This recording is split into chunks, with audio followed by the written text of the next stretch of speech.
Bonjour très chers abonnés, c'est Yomi sur Technosphere 18 avec Hérisson. Aujourd'hui encore, petite lecture missel, c'est parti. Il s'en alla prier une seconde fois en disant: Mon père, si ce calice ne peut s'éloigner sans que je le boive, que votre volonté soit faite.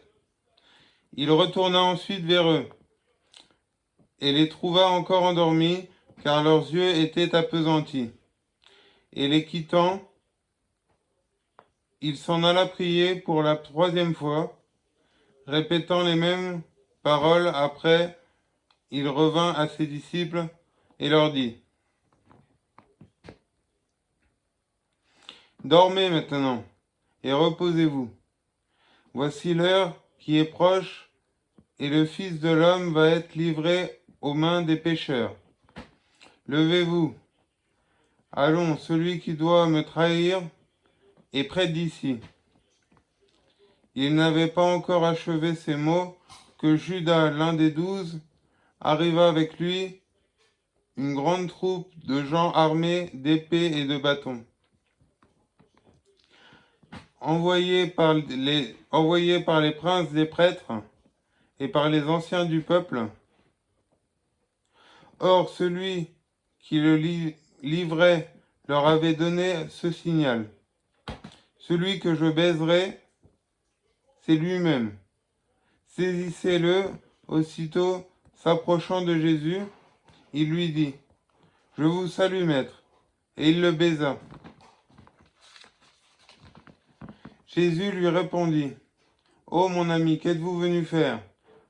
En même temps, ils s'avancèrent, mirent la main sur Jésus et se saisirent de lui. Alors un de ceux qui étaient avec Jésus, portant la main à son épée et la tirant, en frappant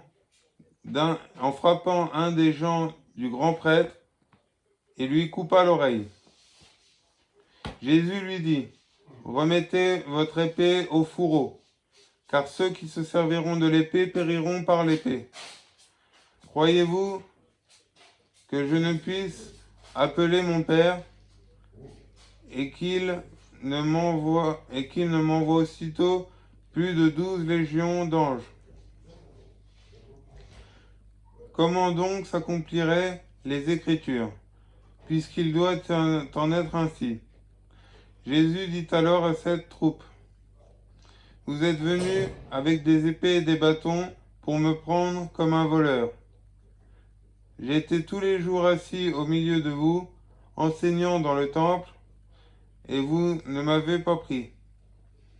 Mais tout cela s'est fait afin que s'accomplisse ce qu'ont écrit les prophètes. Alors les disciples l'abandonnant, s'enfuient tous. Mais ceux qui s'étaient saisis de Jésus l'emmenèrent chez Caïphe, le grand prêtre.